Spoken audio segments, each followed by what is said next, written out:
نسبت انبیاء پہ صرف 3 اعتراض بیان کیے. چلیں ایک اور میں اعتراض چھیڑتا ہوں آپ کو سمجھانے کے لیے. اور یہ جو جوابات میں دے رہا ہوں نا، تم کتابیں تلاش کرو، تفسیریں تلاش کرو، درسگاہیں تلاش کرو، پھر دیکھنا یہ جواب کہاں ملتے ہیں. آپ دیکھنا تھا نا، توجہ رکھنا. یا ایھا النبی لما تحرم ما احل اللہ لک.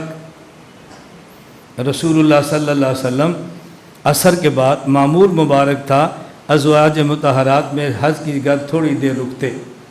ایک یہاں رکے، شہد پلایا، تھوڑی دیر ہو گئی. دوسری کیا گئے، ظاہر ہے عورتیں تھیں، شوقنیں تھیں، ہر کسی خواہش تھی حضور میرے پاس زیادہ دیر ٹھہریں، ان کے پاس کیوں ٹھہرے ہیں. شوہر بھی ہو اور نبی جیسا ہو، شوہر بھی ہو اور حضور جیسا ہو، کیوں اس کی تمنا نہیں ہوگی.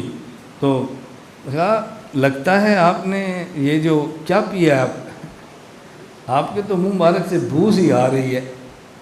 میں نے تو شہد پیا ہے، یا پھر اسمیل کس چیز کی ہے. اب اللہ کے نبی سمجھے بھئی میں تھوڑی دیر وہاں زیادہ رک گیا ہوں نا، اس سے ان کو تھوڑی سی تکلیف سی، الجھن سی ہوئی ہے کہ وہاں زیادہ دیر کیوں رکا ہوں، اور میں رکنے کی وجہ شہد تھی. فرمایا حرام ہے میں آئندہ شہد پیوں. قرآن اتر گیا، قرآن آ گیا. یا ایھا النبی لما تحرم ما احل اللہ لک تبتغی مرضات ازواجک. اے نبی آپ کیا کر رہے ہیں، حلال کو حرام کر دیا بیوی کی خاطر. قسم توڑو، اس کو حلال کرو. آپ کہتے تھے کتنا بڑا گناہ ہے، اللہ کی حلال کردہ چیز کو حضور نے حرام کر دیا، کتنا بڑا گناہ ہے. میں آپ سے پوچھتا ہوں حلال کو حرام کرنا گناہ ہے یا کفر ہے؟ بولو. تو پھر گناہ کیسے ہوا؟ کہو نا کفر ہے.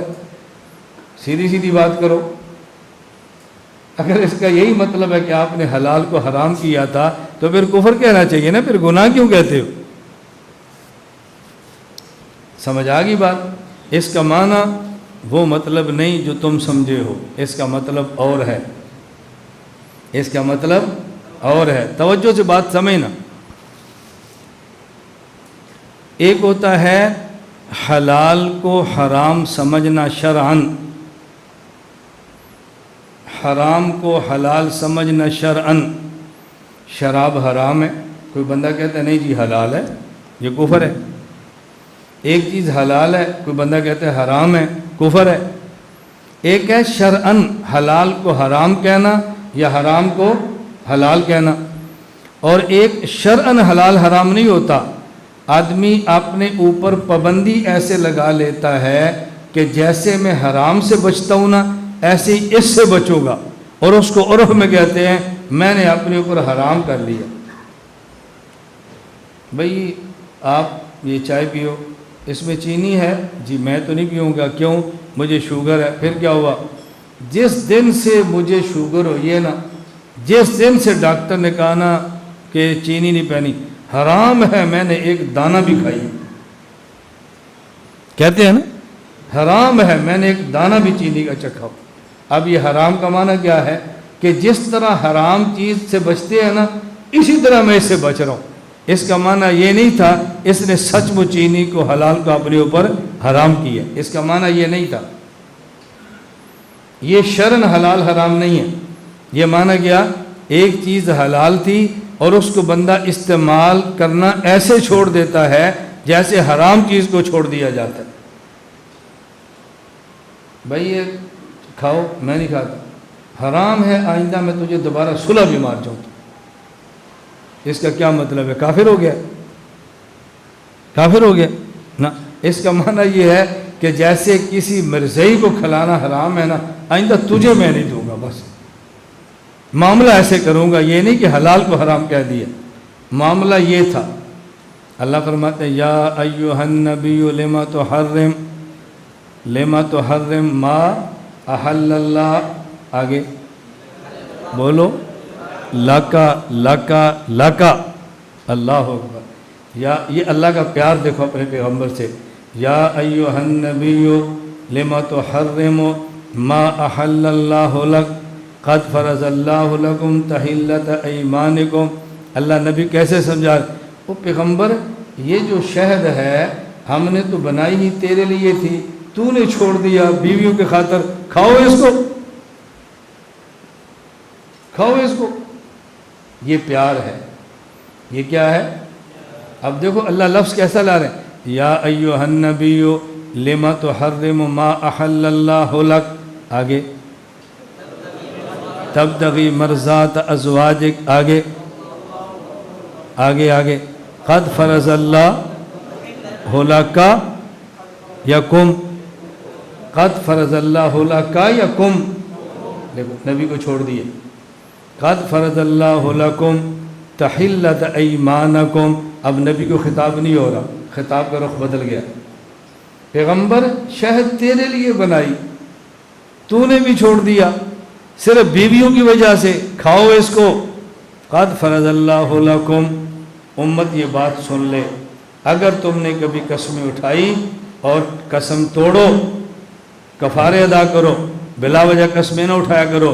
جب قسم کے معاملہ آیا تو اللہ نے خطاب نبی سے موڑ کے امت کی طرف کر دیا، اور جب شہد کی باری آئی تو خطاب نبی کو ہو رہا ہے، تیری وجہ سے ہم نے ان کو دیا تھا، تو نے ان کی وجہ سے خود کھانا چھوڑ دیا، یہ آپ نے کیا کیا؟ یہ ہے محبت کی بات۔ میں ایک واقعہ سنایا کرتا ہوں، فیصل آباد جامعہ امدادیہ درجہ خامسہ والے ساتھ میں تھا، عصر کے بعد طالب علم کھیلتے تھے، تو کھیلتے ہوئے ایک طالب علم دیوار کے ساتھ زور سے لگا، اس کا بازو یہاں سے ٹوٹ گیا اور ہڈی باہر نکل آئی، ہسپتال لے گئے۔ اب اس کو جس کا خون دے اس کا بلڈ گروپ نہ ملے، میں گیا تو میرا بلڈ گروپ مل گیا، میں نے خون دے دیا۔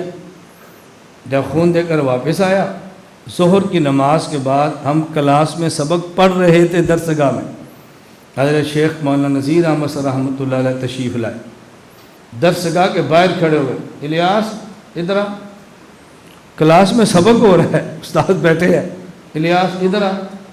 میں باہر آ گیا، مجھے اپنے دفتر لے گئے، تم خون کیوں دیتا ہے، تم خون کیوں دیتا ہے، باقی مڑے مر گئے سن، تو خون کیوں دیتا ہے؟ اور استاد غصے ہو، تو نے خون کیوں دیا ہے، اور کوئی خون نہیں دے سکتا تھا۔ اب یہ مجھے ڈانٹ ہو رہی ہے، یہ پیار کی ہے یا نفرت کی ہے؟ 200 روپیہ دیا، کہا اس کا دودھ پینا، 1-2 کلو کھجور دی، اس کو کھانا، پھر کہتا ہے یہ پنجیری تھی، کوئی طالب علم کا باپ دے گیا ہے، میں بھول گیا ہوں کس کی ہے، یہ بھی تو کھا لے، مجھے پتہ چلے گا تو میں اس کو پیسے دے دوں گا، تو نے خون کیوں دیا ہے؟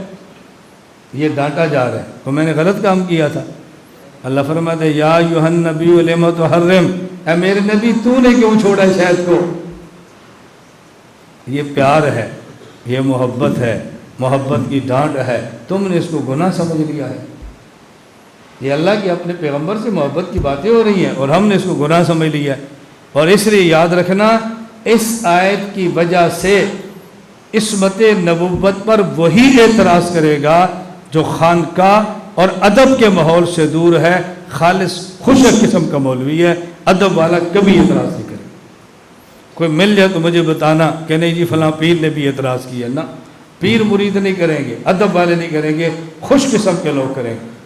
اس لیے ہم اپنے طلباء سے کہتے ہیں بھی خشکی سے نکلو، ذکر والے مولوی بنو، ذکر والے، تہجد والے بنو، ادب والے بنو، خانقاہوں والے بنو، اللہ اللہ کرنے والے بنو، پھر تمہیں انشاءاللہ ذکر کا بھی مزہ آئے گا، تلاوت کا بھی مزہ آئے گا، اور گفتگو کرنے کا بھی مزہ آئے گا۔